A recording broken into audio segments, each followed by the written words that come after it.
Alright, today we're going to take just a few minutes and work on racking a batch of mead. This has actually been fermenting for about 3 or 4 weeks already. I could have racked it a week ago, just haven't had time. So racking refers to after the primary fermentation, the first step of fermentation, you then drain off all of the mead, leaving the sediment in the bottom, which is basically just waste and dead yeast cells. It's just kind of a nasty little residue at the bottom of the bottle. You just leave that in there, empty all the mead out into another container, then wash out your barrel or your bottle, whatever you're fermenting in, and then you transfer it back into the bottle with more yeast, more honey, or whatever your sugar source is, and any other secondary flavors that might have been lost during the first fermentation process. Sometimes if you add your flavorings in too early, they blend a little too much and they actually lose some of their potency, I suppose, during the fermentation process. They just kind of blend away.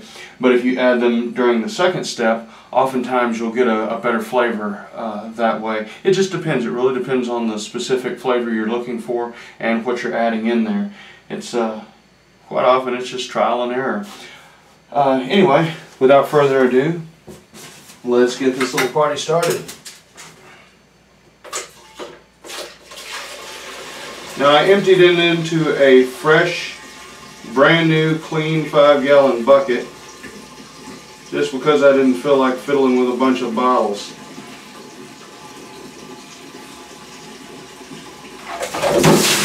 And sometimes that happens, doesn't it? Well,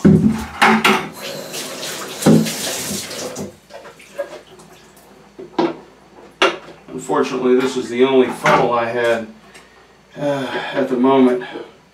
My other funnel seems to be misplaced, but a good funnel is definitely a nice item to have, but this is the only one with a wide enough mouth to take this sort of fluid. Got a smaller funnel, but could be here all day trying to fill this carboy with that. Now I've spoken with other home brewers and other folk that have a lot of concern about oxygenating it like this, pouring it in and adding oxygen to the mix. Personally, I've never had any problems with it causing any problems.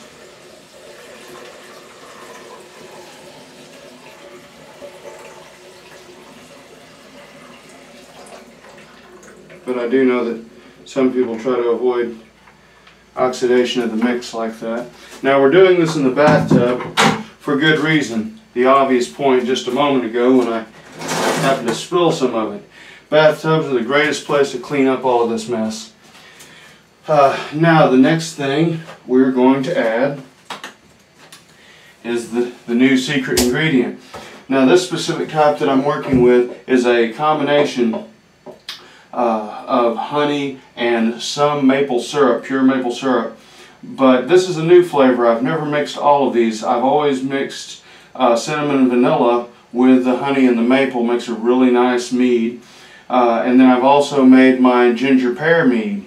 Well, this time I'm not going to have the ginger, but I did blend up. I've got in this jug here a puree of 16 pears off of my pear tree out back.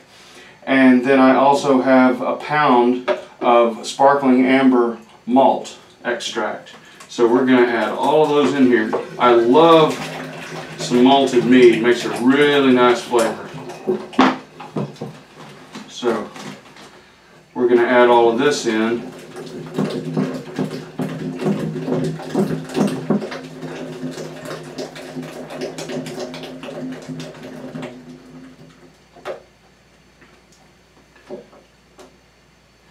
Now, anytime you're racking your mead, you always want to add a little more honey to the mix, because odds are really good your yeast depleted a lot of the sugar in there. Now it's not going to deplete all of it, obviously, otherwise you'd be looking at probably something just this side of whiskey.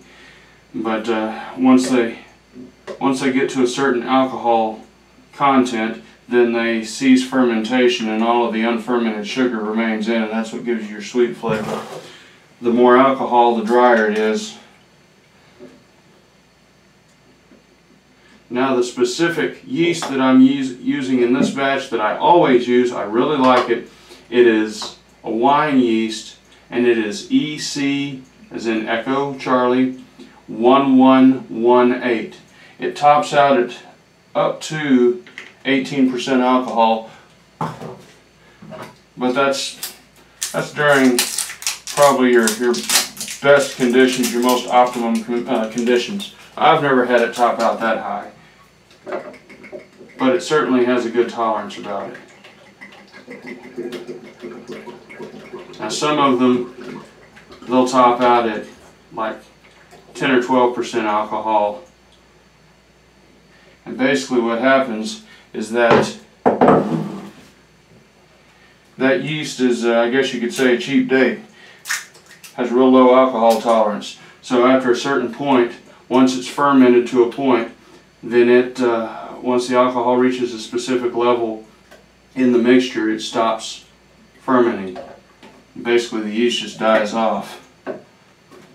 This stuff, however, has a really nice alcohol tolerance, plus it's got a great temperature tolerance. It will ferment anywhere between the mid-60s and the mid-90s with respect to temperature. Some of your yeast are very picky. You have little more than maybe 10 to 15 degrees variation, and anything outside of that, it quits fermenting or it doesn't give you optimum fermentation.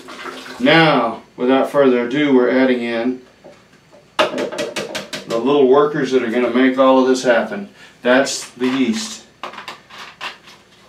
I already heated the water and added in the yeast, and I was letting it go ahead and activate.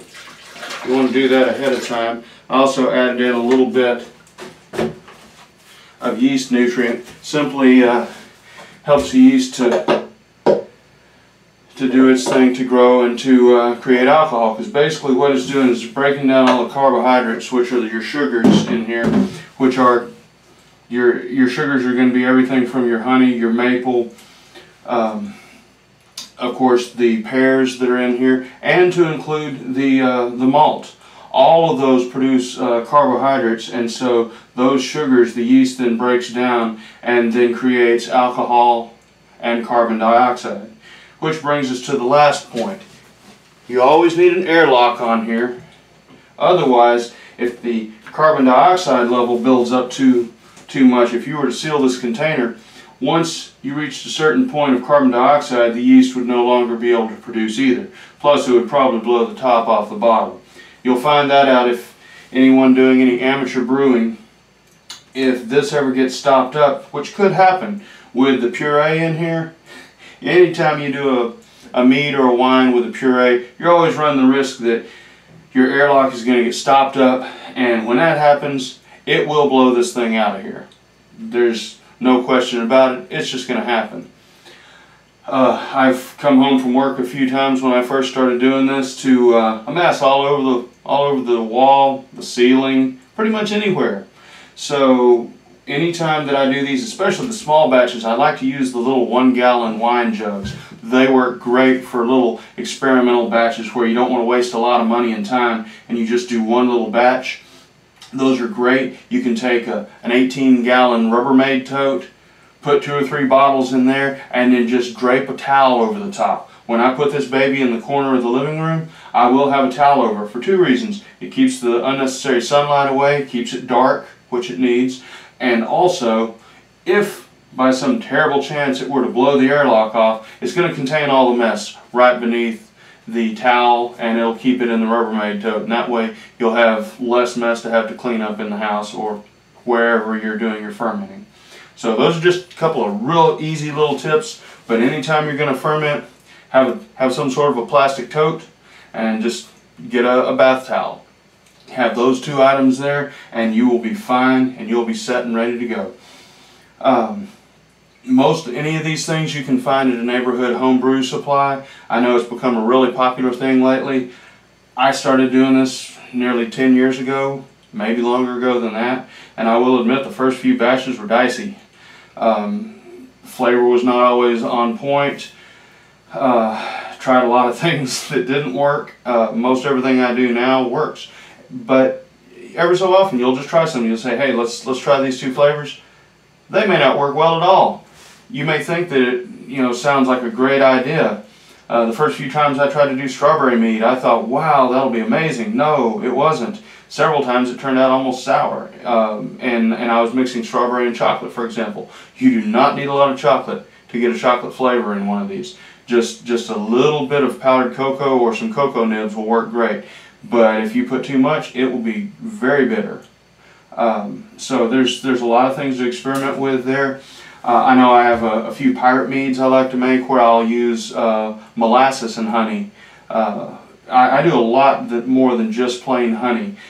The maple syrup was one of the first things. That was actually part of one I called my Leif's Vinland mead, which that was basically supposed to be a Viking mead. It represented their mead brewing when they came to the New World. So I thought, well, we'll use maple syrup because they had that on the coast of Canada. They had maple trees there. They had currants, which are just a type of grape. So that was basically nothing more than 2/3 honey, 1/3 maple syrup, and then either some fresh currants or some currant jelly. Worked pretty well. And I've just some other items that I've done. I have some elvish meads that I like to make, and I will brew up like a jasmine green tea or some sort of a green tea, and I will use that for part of the water replacement. So in like a 1 gallon batch, there will be almost enough tea in there to make a gallon of tea, and it gives it kind of an uplifting effect. Also, I'll use, in addition to honey, I'll use a little bit of agave nectar in those. With my dwarvish meads, those were the first meads that I made where I used malt extract. I wanted to make those a little something different, so I thought, well, let's go with the malted mead for the dwarves. And yes, we're gonna geek out on this a little bit, but just bear with me. But the idea with that was just to have something that was this strong, earthy sort of flavor. So I would use a lot of dark extracts. I would use sometimes a combination of molasses and maple syrup in addition to the honey, but I would always try to stay at least 1/2 to 2/3 honey. Mainly because honey being antibacterial, it will definitely help keep any sort of spoilage or any bacterial contamination out of your mix. So that as long as you maintain a high honey content, that should keep you safe on that. But don't quote me on that. This is all just our little experiments.